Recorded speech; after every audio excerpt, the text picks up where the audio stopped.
All right, good morning. Welcome back. Intro to Baking and Pastry students. So we are now 28% of the way through this semester. So basically 1/8 of the way through the school year. That's exciting, right? That's progress. Moving right along. So just keep your eye on the prize. One thing, couple business things that I want to remind you of. First, you had assignments that were due on Friday at 3 p.m. A number of assignments that we worked on last week. I'll give you a little bit of time on your Chromebooks today, not a lot. But if you were Chef of the Week last week, I want to just again remind you the QR code is up on the door where your posters are on your station, as well as there's physical copies of how to reset your station. That needs to be done as part of your Chef of the Week. Okay, so there's 4 people need to be Chef of the Week in the first 4 weeks of the semester, including last week. So for lab week, so we started last week. We got 3 more weeks, and then I grade those. If you have not completed your first Chef of the Week in 3 more weeks, then you'll get a 0 for it. So for those of you who were Chef of the Week last week, I just want to urge you to keep your eye on the prize and get this into me while you still remember it. Okay. It's just an imperative to make sure your station's reorganized. There's the physical copies. You can check the drawers and the cabinets with those, or you can scan the QR code. That's the last slide in the Chef of the Week slot that you'll need to complete. So I just want to give you a reminder. If you were Chef of the Week last week, make sure you square that away. If you're Chef of the Week this week, you need to complete it by this Friday. I would urge you to do that. Even though I don't grade it for another 3 weeks, I would urge you to complete that and get it submitted, because the project-based portion of your grade, which this is part of, it'll pull your grade down pretty significantly if you get a 0 on your first Chef of the Week. Another reminder is making sure I'll start grading down if your sinks aren't cleaned properly at the end of the class period.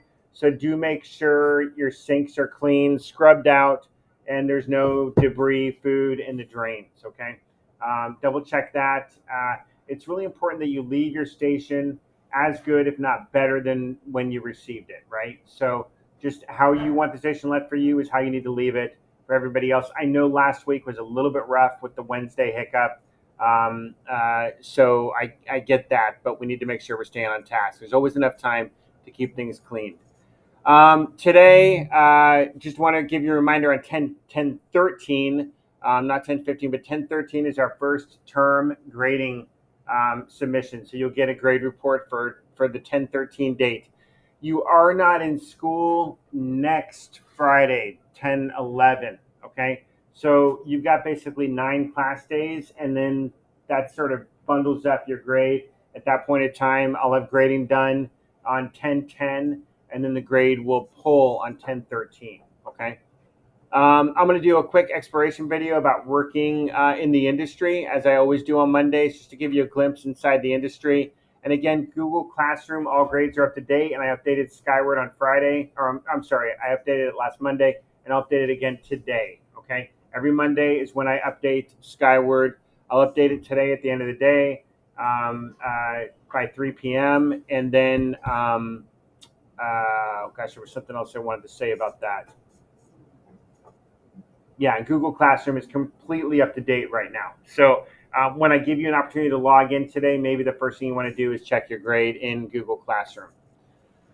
Our learning target for Intro to Baking is we will learn and apply basic principles of measuring and mise en place. Okay, so we're taking the lesson from last week and we're building on it, and we're getting into more complicated skill development, and we're actually applying heat to the butter, which is actually a skill because it's very easy to burn the butter. How many of you guys have browned butter on the stovetop before? Okay, all right, sort of a trend, brown butter cookies. So we're going to be doing brown butter chocolate chip cookies, okay? And it's just important. I'll be talking you through that process. We'll sort of have everybody put their butter on the stove at the same time, have all stoves at the same temperature, and we'll regulate that as it goes through the process together. And we'll be beginning that process tomorrow, okay? So we'll start mise en place tomorrow. Because the brown butter alone and the measuring alone takes some time, we'll work on that tomorrow. Then you finish mise en placing and getting your dough ready on Wednesday. Then we bake our cookies right when you come into class on Thursday. Okay. What I'd like to do is go ahead and I'm going to All right, so learning targets are up on the whiteboard above your stove. So if you get disoriented in terms of where we're at and what we're focused on, again, try to keep your eye on the prize and just check that out as the week goes on. A reminder also that the learning target's always at the top of your recipe as well. Okay, and I'll be giving you the recipes and reviewing those tomorrow. I want to give you a quick reminder about scoring for Ruby. Make sure you're not giving me the percentages. I just want the whole number. So if it was out of 30 and you got 27, you're going to just double click the yellow box and put 27 in the box. That's all you got to do. So I do not want percentages, please. Okay, I'm going to give you a quick restaurant and food service career exploration video here. So just pay attention to your local monitor. Wix gives you the power of AI to build the website you need with full business functionality.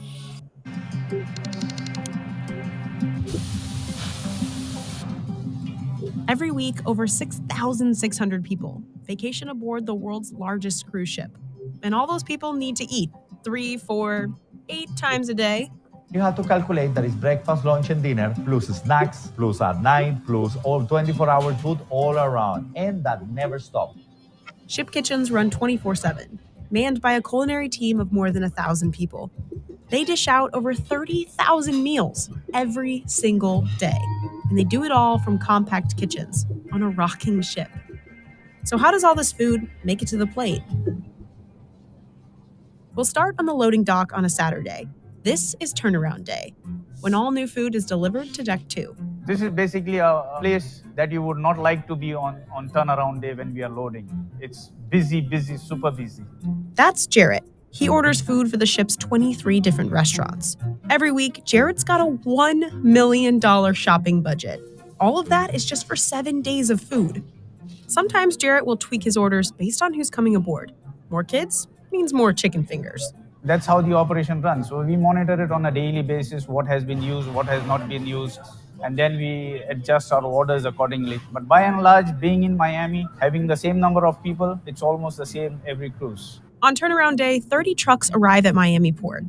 They're carrying 500 pallets worth of inventory, and all that has to be loaded onto the ship by 4 p.m. Any delay in our operation can hamper the sail away of the ship, which is again a big logistic requirement. Over 600,000 pounds of food and drinks are provisioned for just 1 week of sailing. Once on board, everything is moved along the ship's secret highway. This is I-95, and it runs the entire length of the ship on Deck 2. We separate all the stores to the different locations that they are supposed to go. We have about 20 different storerooms divided into freezers, fridges, walk-in fridges, and rice stores. Seafood, meat, vegetables, and fruit are all divided and stored in separate fridges. If you come towards the end of the cruise, this box will be almost empty with a few fruits that are needed for 2 more days, which we keep as backup stock. There are also 6 freezers. That's where the 700 pounds of ice cream that'll be eaten each week are stored.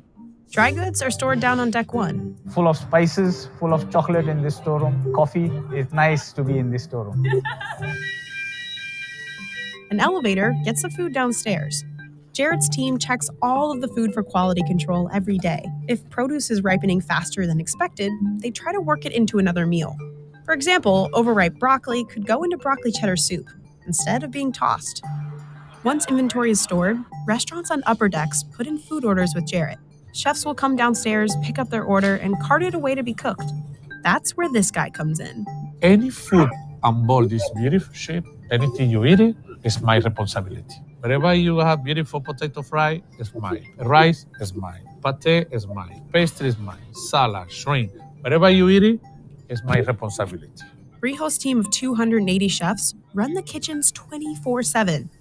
Each chef works 10 to 12-hour days. Contracts typically last 4 months without a single day off. Some of the people start working for 8 o'clock in the morning, all the way to 2 o'clock, take a break, come back again 5 o'clock, finish by 9:30. Then other group start working 10 o'clock in the night, all the way to 10 o'clock in the morning. So we cover day and night productions. Chefs on board cook up nearly 100 different menus every week. All the menus are developed at Royal Caribbean's Miami headquarters.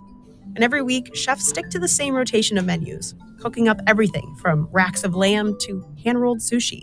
The food has to be diverse to match Symphony of the Sea's international passengers, vacationing at all kinds of price points. We try to please everybody and to make sure that everybody find what you're looking for.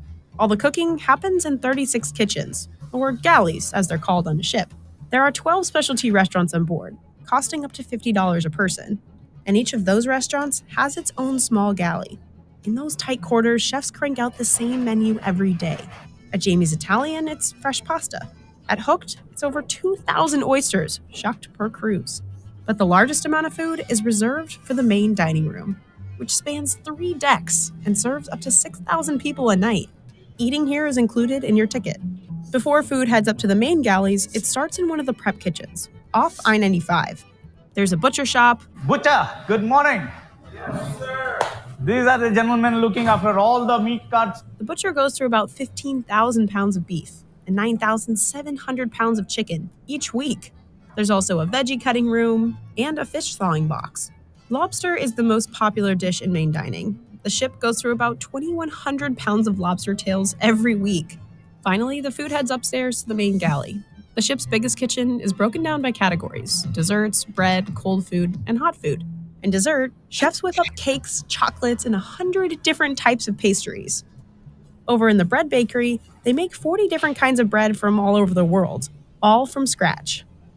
But the real hustle comes just before the dinner rush. 6,000 hungry passengers in the main dining room. Remember Rijo? Before dinner prep starts, he has to approve all the dishes. Good afternoon. How are you, Chef? Good. Rijo tries each dish and gives his critiques. We're gonna put a little bit more Pernod, a little bit more Gale, a little bit more herbs. Very, very good. So this is what aioli. Aioli, we need to put a little bit more for today. Huh? You can see, Chef, how we look. Huh? Take a note, don't forget. That's what we're talking about. Right? Beautiful, beautiful. We don't have any challenge, so we're ready to go. Chef, thank you so much. And thank you so much. And look forward to have a beautiful night tonight. Thank you. Have a beautiful day. Bye-bye. Chefs take his notes and get cooking. Chefs can see a tally of each dish ordered up on screens. The system also keeps track of how much inventory is used. In the cold room, salads and appetizers like carpaccio come together.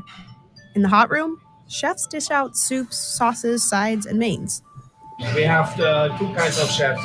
Chefs working here on the line, which is close to me, plating up, and chefs on the stove cooking. So everything we do is in batch cooking. So basically, we grill a steak there, we pass it over to the pass. The person on the pass is plating it up to the requested temperature. That means always that the guests are getting fresh food, and from an operational point, we don't have any overproduction. Finally, waiters deliver those dishes to hungry passengers out in main dining.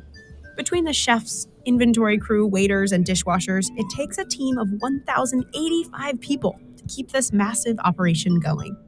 Together, they cook nearly 11 million meals each year, and they're doing it all on a moving ship. The ship is rocket. Then all the equipment is built to the ship rocket. Then in whatever moment, maybe the ship move, somebody don't put one brake in one trolley, and you see the trolley flying away. And happen. That's why all the cooks always be the attention with that. But if crew members are doing their job right, passengers won't even know any of it's happening. They'll just get back to eating their 8th meal of the day.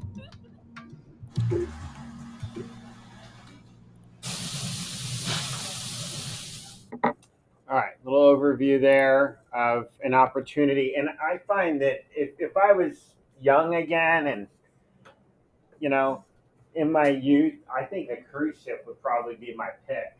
First, I mean, you're saving money because you just don't have the access to society the way that you do when you're on the ground, when you're in port. And so, yeah, you go into some ports of call or whatever and might spend some money there, but it's a great opportunity to really travel the world.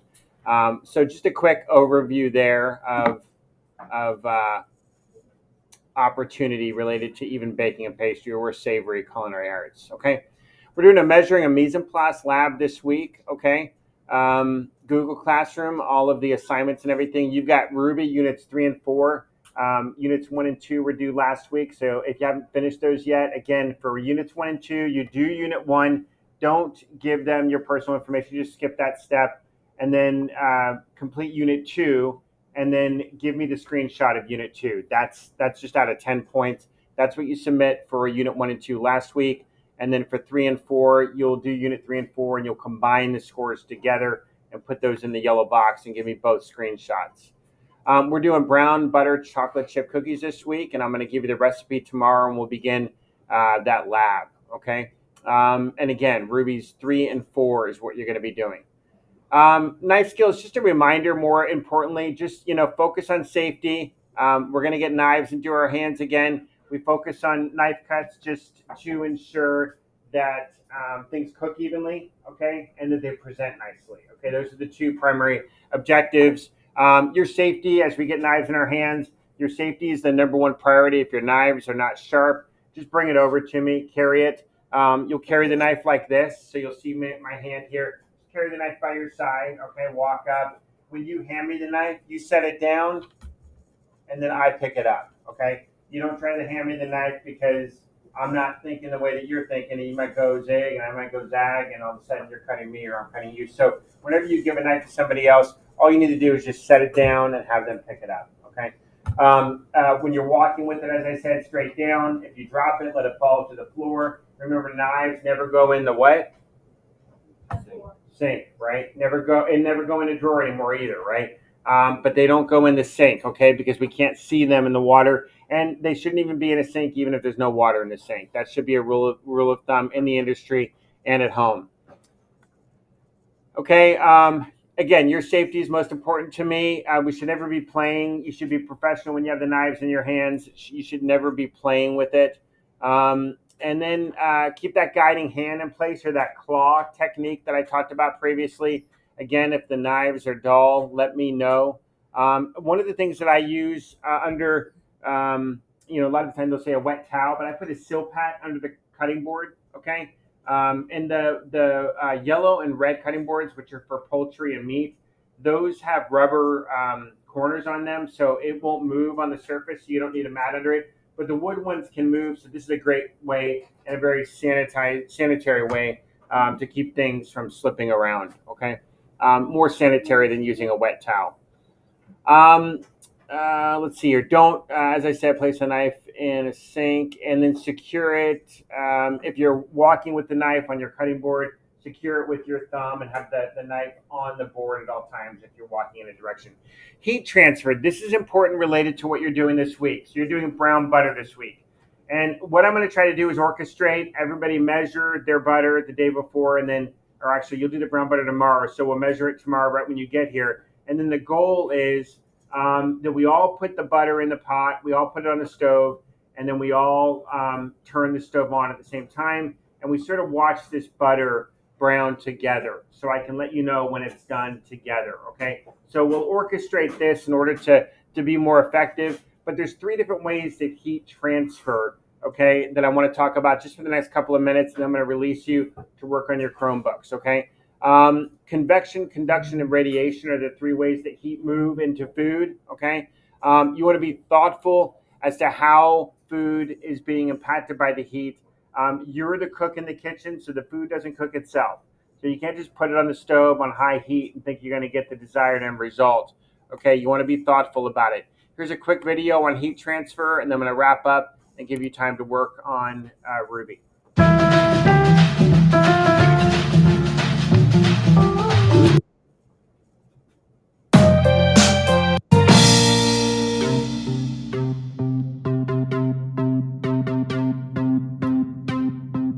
Let's talk about heat transfer. What we're really talking about here is how energy moves, specifically heat energy, and how it gets from point A to point B, whether it be here on the surface of the Earth, up in the atmosphere, or even out in space. Heat transfer occurs really in 3 ways, and these include conduction, convection, and radiation. Let's take a look at each of these, starting with conduction. This is heat transfer as a result of molecular contact. The best way to understand conduction is by thinking about an example. So here I have a metallic spoon, and I imagine holding a match underneath it. Now what we know is that that spoon is going to heat up, and not just the part of the spoon that's over the match, but rather the spoon as a whole. And the reason this happens is because of conduction. energy from the flame is causing the molecules within the spoon to vibrate, and that's transferring energy from one to the next, to the next, to the next, until the entire spoon has warmed up. That heat has transferred throughout the entire material. Conduction is going to happen most effectively in solid materials. But let's not forget about convection and radiation. Let's look at convection. This is heat transfer through or as a result of density differences. Again, let's grab that match and let's think about this for a minute. I think we all know it's probably not the best idea to hold your hand above an open flame like this, and that's because a lot of the heat energy generated by that flame is going to rise. That is purely because of the process of convection. You see, what's happening is the flame is causing the air to expand. And when it expands, it becomes less dense than the surrounding air and therefore floats upwards. And with it goes some of that heat energy.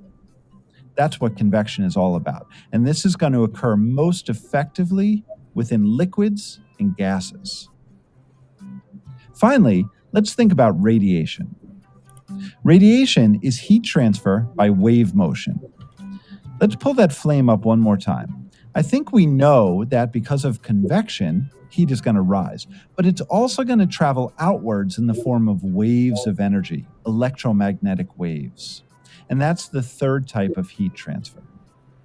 Radiation is really interesting in that it doesn't need a material for it to travel. So this can occur out in open, empty space. In fact, this is how energy travels from Earth's sun to the surface of the Earth. And so if we look back, we have our three types of heat transfer: conduction, convection, and radiation. And it's important to know the key word that goes with each one. For convection, it's going to be density differences. For conduction, it's going to be contact. And for radiation, it's going to be waves. We can sum all three types of heat transfer up in one diagram by looking at something as simple as a campfire. Imagine that you're camping and you hold a pot of water or stew above that flame. Well, right now in this one picture, we are seeing all three types of heat transfer take place. There's conduction happening as the flame is transferring energy directly to and throughout the pot as a result of molecular contact. Additionally, there's convection as heat from both the boiling pot and the flame itself is rising up as a result of density differences. And finally, there's radiation occurring all around the campfire as energy travels away from the flame in the form of electromagnetic waves. And that's a quick. All right, good overview about the three different ways that heat is transferred. And you have different sources of energy in the cooking process at home. Some of you might have gas. How many of you guys have gas at home? The blue flame, right? Some of you might have induction, and a lot of times there's confusion between electric and induction. Induction is where it's transferred magnetically into the vessel. Literally, you can put your hand, you can cook. Like I could have a pot on the stove and have this in between the surface and the pot, and it'll transfer magnetically because the pots are ferrous-based. It'll transfer the heat into the pot with this on the stovetop. So sometimes, like if I'm deep frying or something like that, I'll put a silpat down just to keep the surface nice and clean, and it'll cook through that silpat silicone mat. What I'd like you to do now is, if you did not finish measuring quiz number 1 last week, you need to wrap that up. Everything is graded from last week. If you did not finish your Chef of the Week report, this is time to do that. If you did not finish let's see, what else did we finish last week? Your Ruby Food Safety Sanitation, wrap that up, okay? There are some outstanding assignments. Some of you haven't gotten everything in. I would like you, the first thing you should do is go to view your work, check your grade, and then engage from there. If you can, move into Ruby lessons 3 and 4 for Intro to Baking a Pastry if you're caught up on everything else, okay?